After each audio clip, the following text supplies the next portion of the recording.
Welcome back to Student Hub Live. Well, it wouldn't be Freshers Week without talking about our study buddies. Lynn, I hear that everybody at home is comparing animals, and my lovely dog here has been so good all morning, just sitting here all day, in fact, lolling around and snoring and not doing any work at all. But I hear that we've got some pretty challenging animals on the cards that our students are going to have to deal with while they're juggling their studies. Tell us more. Yeah, absolutely right. I think my dog is the same as your dog. She's just sleeping all day. But we've got Melanie, who has got 33 guinea pigs, 2 rabbits, a budgie, a hamster, snake, and 2 dogs, with about 14 fish in a pond. Georgia has got chickens. They're called Becky, Dottie, Hattie, Nancy, Doris, Ethel, and lots more names as well. And Jan has pet rats. So one escaped during cleaning cages recently with 2 girly rats. So she may be very busy coming up in the next few weeks. Oh, that's wonderful. One of the Amazing. things that we do in our online sessions, Lynn, is we share pictures of our study buddies and also our tummy buddies, which are cakes that we make. So we always start the day with looking at some of our pets, and it's nice to see everybody's pets and cakes, etc. There as well. So thank you for the sterling work you're doing on the chat. Keep talking, keep sharing. We're now going to tell you some more about some of the amazing work the faculty does. So Fari came on this morning and started telling us about how this was not just a faculty involved in education, but actually changing lives throughout the world. And so that is the focus of this session. I'm joined by Matthew Foster and Martha Tenganasha to talk about the work that the International Development Office are doing. Matt, can you give us a brief overview of what the International Development Office does and why the OU have one? Okay, so we're quite a small team, about 20 people, and we work with academics across the university, but especially those in the Faculty of WELS. And we design open distance learning specifically for educators, health workers, humanitarian workers around the world so that they can change lives.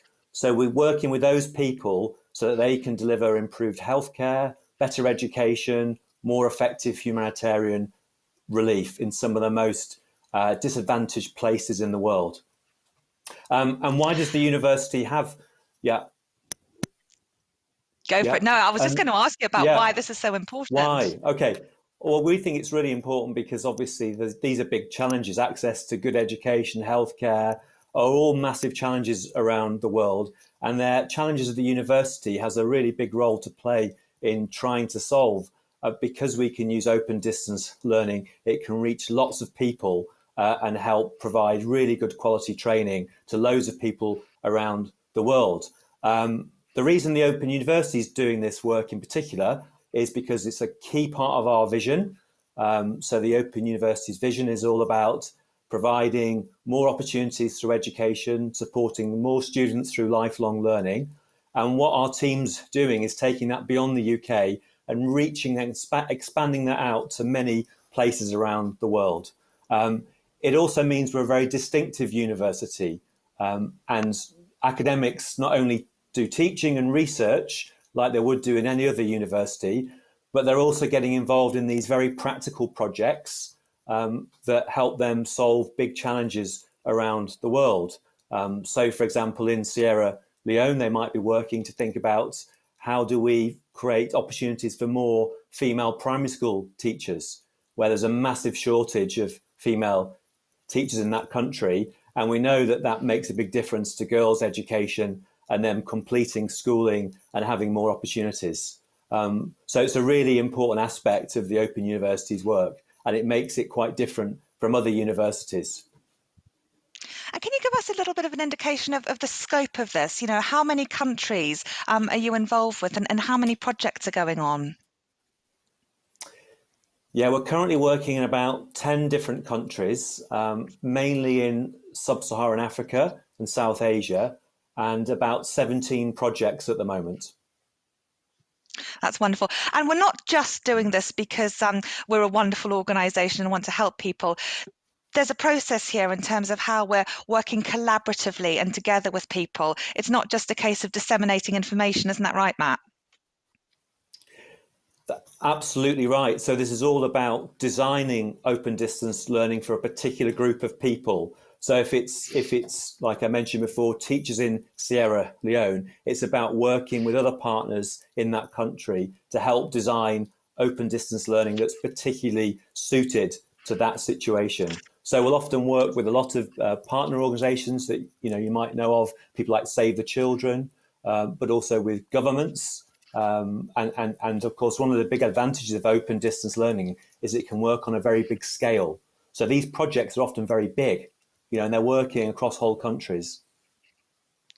Martha, you've been involved in specific projects. I wonder if you can give us a flavour of how the Open University work on a specific project. Yeah, sure. So we're working in Zimbabwe and we're working in partnership with World Vision and Care International. And what we're doing is we're supporting the transitioning of girls from primary to secondary school. And we're working directly with the Ministry of Education and teachers to build the capacity to be able to teach literacy and numeracy.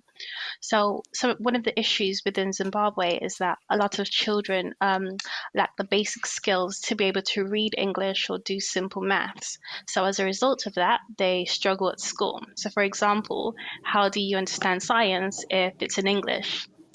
So the Open University has collaboratively developed literacy and numeracy modules, which provide activities and techniques to teach literacy and numeracy. We've developed 7 modules on the iGate program in Zimbabwe, and what we have done is we've partnered with teachers in approximately 300 primary and secondary schools in order to build the capacity of learners in foundational literacy and numeracy using the iGate modules. So from that approach, 72,000 girls are benefiting from the program. And the focus is for teachers to do new classroom activities with the learners. We get materials and activities into the hands of teachers, and we use school staff development sessions for teachers to talk about these activities and to try them out as well. Additionally, we also support school heads and literacy and numeracy teachers to facilitate these modules and become champions across the school. So myself and colleagues from the International Development Office, as well as academics from WELS, take part in school support visits, and we visit schools individually, which are often located in remote areas. But it's a fantastic opportunity to be able to meet the learners who are directly benefiting from the program. And it's a great opportunity to learn about how teachers are improving literacy and numeracy within their schools. As you can see from the screen, in the previous image, there was a picture of a school which had literacy and numeracy painted all over its walls. And that's a perfect example of how that's a perfect example of how schools are embracing literacy and numeracy programs within their schools. And through these support visits, we're able to learn about what's going on within the schools. We're able to share this, what we observe, with other schools, and they also inform the education programs within the International Development Office so that we're able to upscale the good practice that we've observed. Everything we do is done in collaboration with school communities and the government as well. Oh, that's fantastic, Martha. It's very impressive, that scale, 72,000 girls. So not only are you reaching broad, but also touching many, many lives and really making a difference. Matt, I wonder if you could end the session by telling us a little bit about how the current situation, COVID, has affected things. Has it had much impact on the work that you're doing?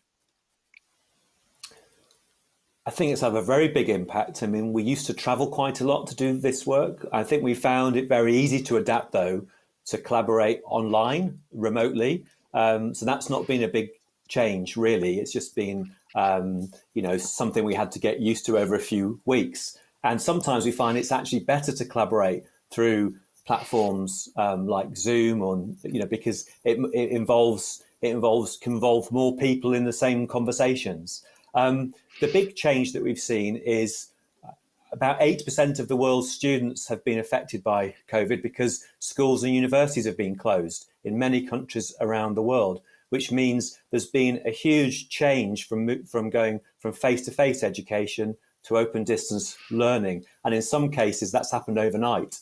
So there's a big demand for the Open University to help other universities to make that transition to open distance learning, especially now it looks like it's not just a temporary fix, and it might actually be more of a longer term trend for many countries to invest more in open distance learning.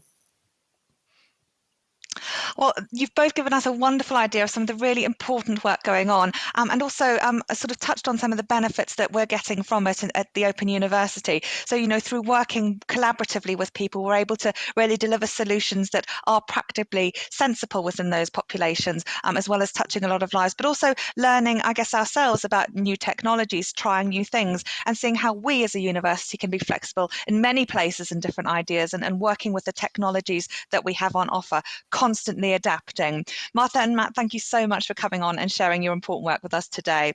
Well, we're now going to play a short video, and then we're going to have a spotlight on ECHUS, Early Childhood Youth, Education, Childhood Youth and Sport. So join me after this quick break and grab a cup of tea if you haven't already, and I'll see you very soon.